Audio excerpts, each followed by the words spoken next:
Hello and welcome to another installment of Comparative Reasoning.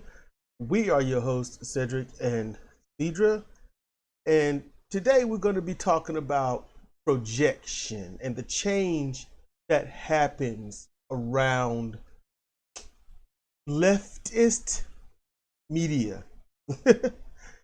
Because there are changes, and I like consistency. And if you're going to change, let us know what you're changing and how and why.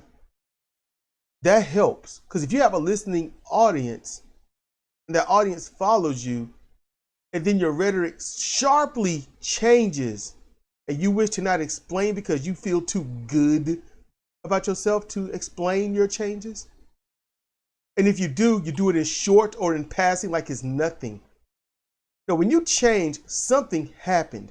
For example, for me, a change I'm going to let you know about before I flip it over to the other screen, because we're going to be talking about Benjamin Dixon today. My friend that lives in Nevada, he used to use the term patriot checking because patriot was used a certain way to show that you are for this country, that you are for something. It doesn't matter if it's collecting stamps or for the military or something. Patriot checking was when someone reassures or reaffirms that you are on their side, or when you do that to somebody else. But recently, listening to people like Bo of the Fifth Column, listening to Farron Cousins, although he didn't really go over it or say it, but he did touch on it. And listening and hearing and understanding, finally putting it in my head about these people and their racism. And then Sidra put the final touches on. He said, I need to stop calling it patriot checking, start calling it what it really is. National checking. Nationalist checking. Nationalist checking. See, that's why she's here. Nationalist checking. Now, that's a long thing to say. That's a long term. But it says a lot. It says a lot. Nationalists are separatists. They separate. They don't unite, but they do unite within each other to help separate from the other. That holds people back. Don't lift people up unless it's your own. And that's the problem. Benjamin Dixon has found his own to be with. And because of that, he's made sharp changes. And that is when I hold people's feet to the fire. And so we say, well, who are you to do that? I'm Cedric Kennedy. I know who I am. Who are you? Who do you think you are? Because if you don't think you are who you are, you need to get some help. And it ain't the help I can give. Oh, I could give it. It just ain't going to be friendly. It ain't going to be pleasant. So we'll switch over because there's some audio to go with this. And so it's called PotKettle, Benjamin Dixon. And a lot of people do it. A lot. At some point, I know I must have done it. I don't know when that was or if it ever happened. However, when someone calls me out on it and can timestamp it for me, or at least call out my rhetoric, I'll be like, well, you know what, that sounds like something I would say, my bad. I can do that. I don't have an ego. I don't have a shame or a pride where I'm not going to sit here, and just lie, and showboat. So let's get down to this right quick because it's not long, but it's something to break down. Because Benjamin Dixon talks that talk, and he's almost, you listen to this, and when I explain it, for me, now you can change my mind easily. You can. But for me, he ain't that far from being, the liberal version of a Donald Trump. And yeah, y'all might be like, whoa, what? That might have shocked your ears. And some of you are turned off, you're talking bad about the left. Get over it. Literally, just get over it. If somebody's going to cause harm to a movement that they want, I got an issue. So this is Benjamin Dixon talking. And if you want to listen to the whole thing, for 15-minute, 15-second thing, it's Dan Coates, Trump's former DNI, pens op-ed in New York Times on election vigilance. That's the whole name if you want to find it. All right. The date on it is September 20th, 2020. All right, hashtag progressive army. You want to find it? I've given you everything you need. And you can discern how you feel, but if you have not listened to all of his former and past rhetoric, it's going to be hard for you to really have a decent comment on this. While what he's saying without that former comment would be great, that former comments are what messed this up. And that's why I'm holding his feet to the fire.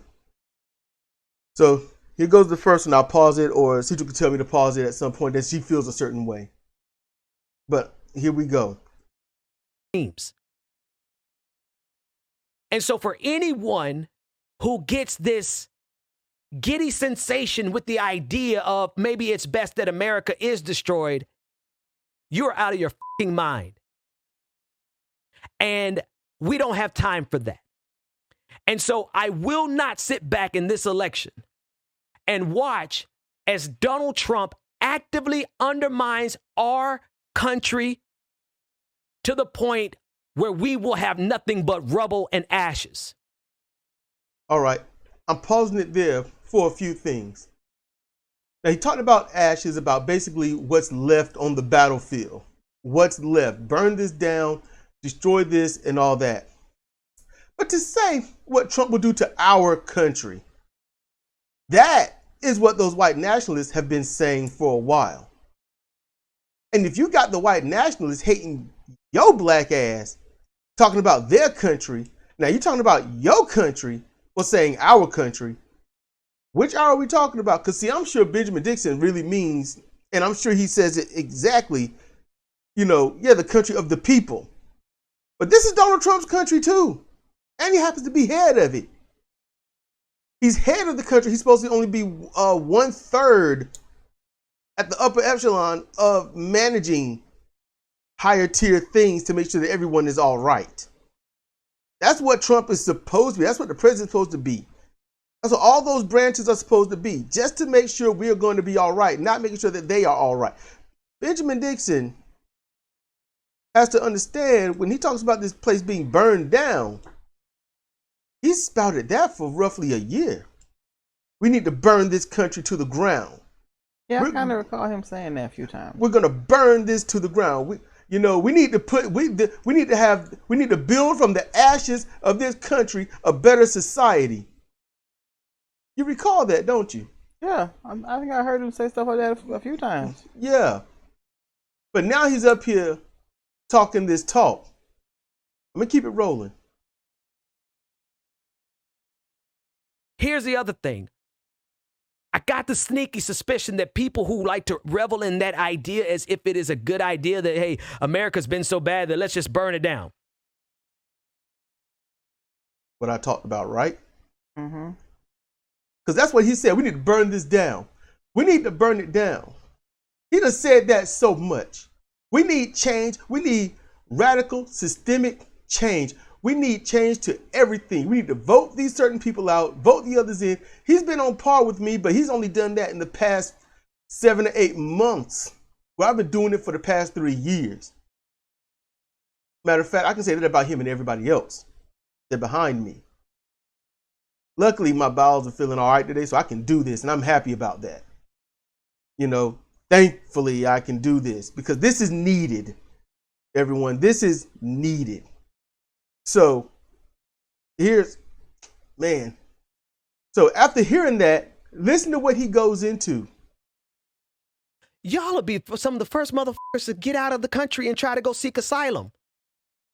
Pause. This is the same dude that decided to say that he can't wait to leave the country. He said that he would leave the country. He's the very same dude that said we need to either get out of this country or burn it to the ground or maybe both. He said that. And that's aggravating because he built a good audience by doing that, by saying that. We need to change this country, burn it to the ground, rebuild something better from the ashes, or we need to find a way to get out of here because this is not going to be conducive for black people or any minority. That's what he was saying. Now, he only said it once or twice. Okay? And my apologies on the fact that I cannot timestamp that because that was at a point where I was like, should I start timestamping stuff and saving it? But the thing is, I don't want to sit there and save something and hope for that months and months later they say something where I could use it, because to me that's bad juju. I don't want that's not cool. That's not good karma or what not you want to use. That's not good. So I don't want to use information only to hurt somebody. But this right here was a sharp kick in the face. Him saying this after all the stuff he's been saying for more than a year. He built a bit of his channel in the past 2 years on this. His subscriber went up. His subscriber count went up. Let's keep going. While people like me who are like, hey, let's not go there. Let's try to work through this system. Work through the system.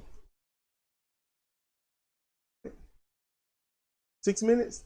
You just speak up. Damn. Okay, I'm not trying to interrupt what you're doing. 6 minutes. Okay, 6 minutes. You got to go back to work. Okay.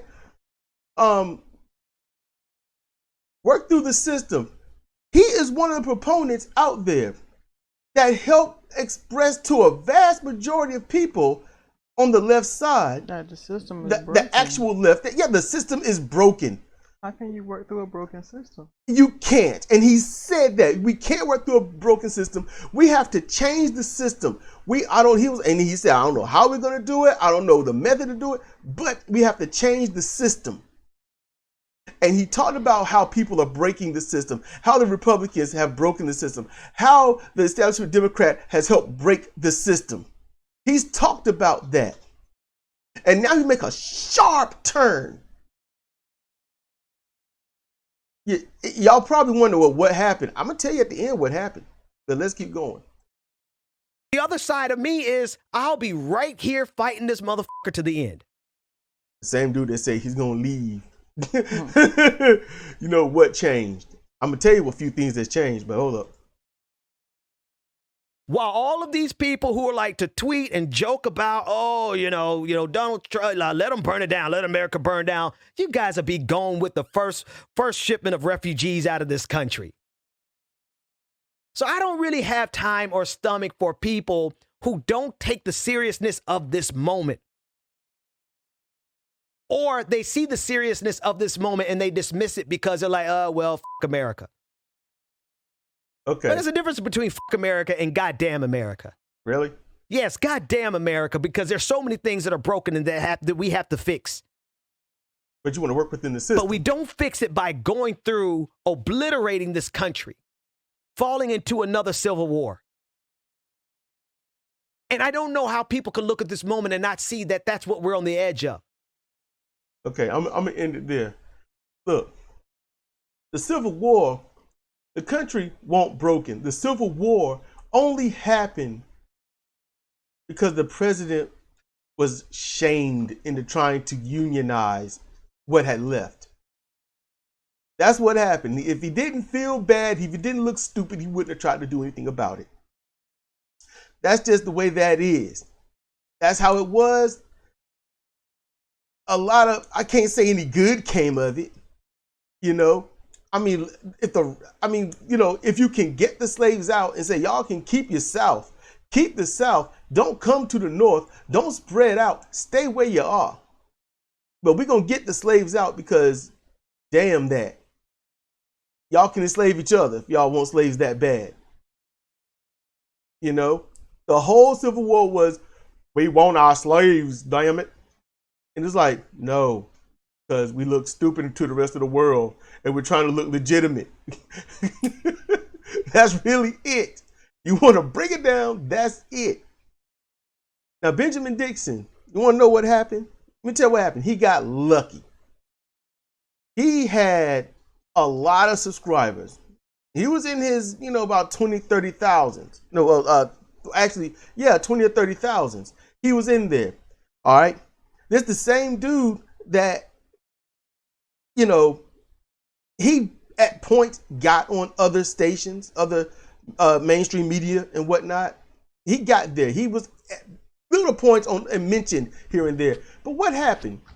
Michael Bloomberg, he found something, he posted it, it drew fire. Once it drew enough fire, he started getting subscribers. He got enough subscribers to get popular on YouTube. Once he got popular on YouTube, then he got noticed by TYT. They actually really noticed him then. Then they wanted to bring him on their show. Once he got on their show consistently, starting with the Damage Report, and then worked his way up to being on one of their main shows, and being a guest on there a few times, because he had an audience that TYT wanted to tap into, and TYT got an audience that he damn sure wants to tap into. And suddenly, he blows up. He's up there, he's over that 66,000 now. He blew up quick. Michael Bloomberg got his, he was lucky. People saw it, hashtagged it. He milked it. All right. In a capitalist society, Benjamin Dixon did the absolute right thing. He capitalized on it. He made bank. He kept using it to make bank. He got noticed. And now he's got to change. He's going to be on camera more. He's on camera more. He's, dressing up, sharp enough to cut hair. Man dressed well, Man dressed awesomely. I want to cover up a little bit sometimes. I'm like, damn, he dressed good. Still, he got that going. And now his style has changed. He's using the word Americans more instead of the people.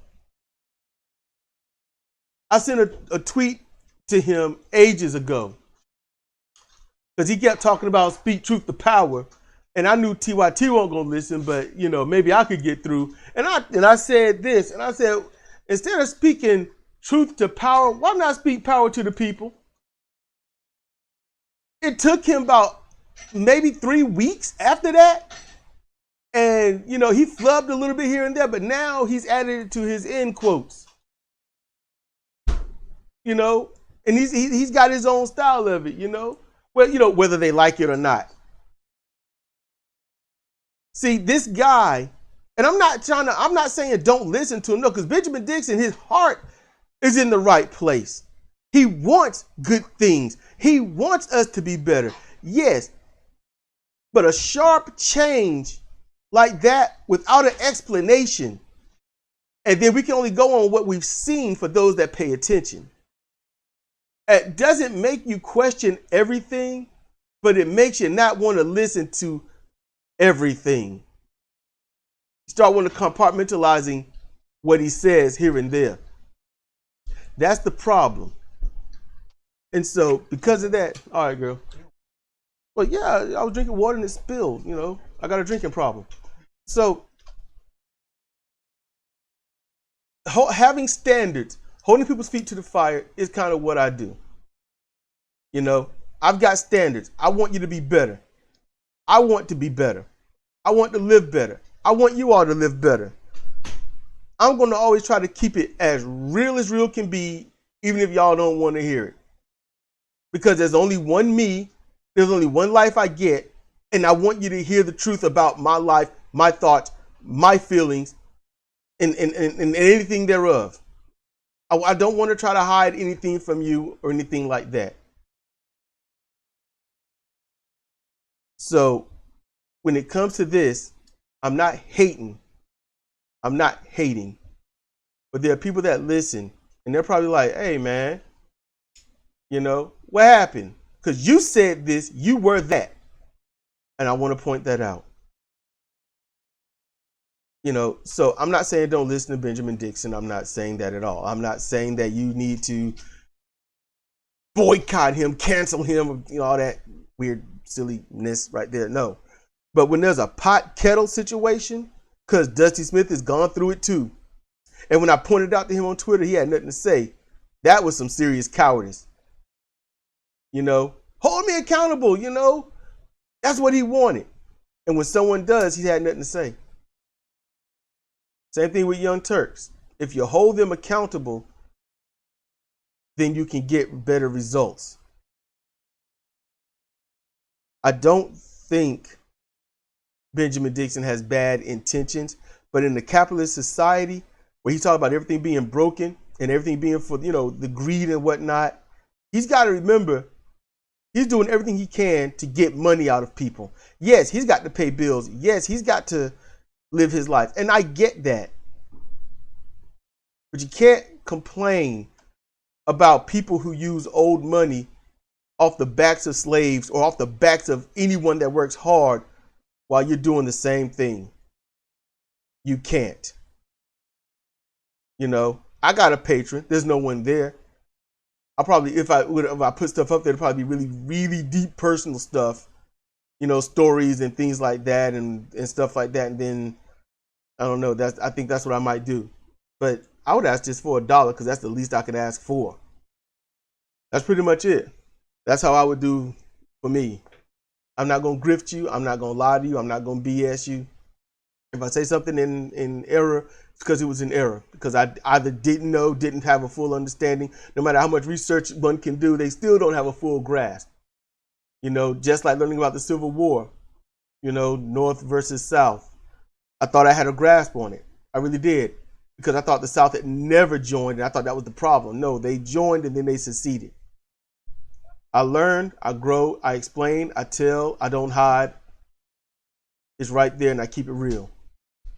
And then, and I already knew why the whole thing started.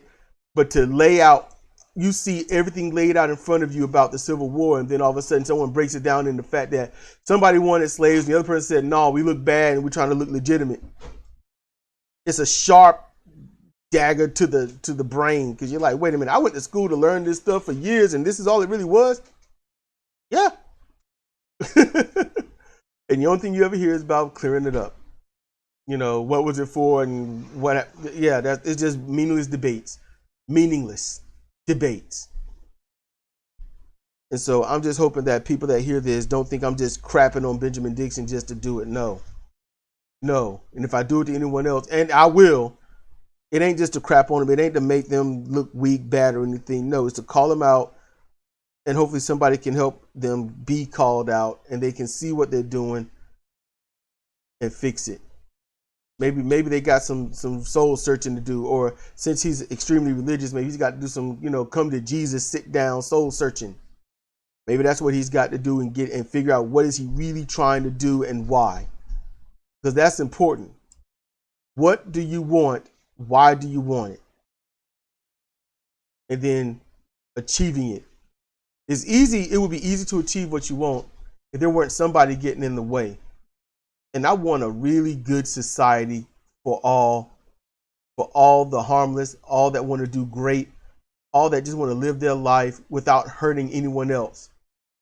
That's what I want. And it ticks me off when people start getting in the way of that.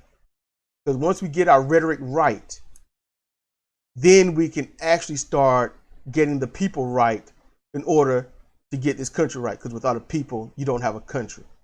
It's that simple. You just got land. Sidra Owens, she's gone. She's gone back to work. But still, this has been Cedric Kennedy and Sidra Owens for Comparative Reasoning. Thank you for listening.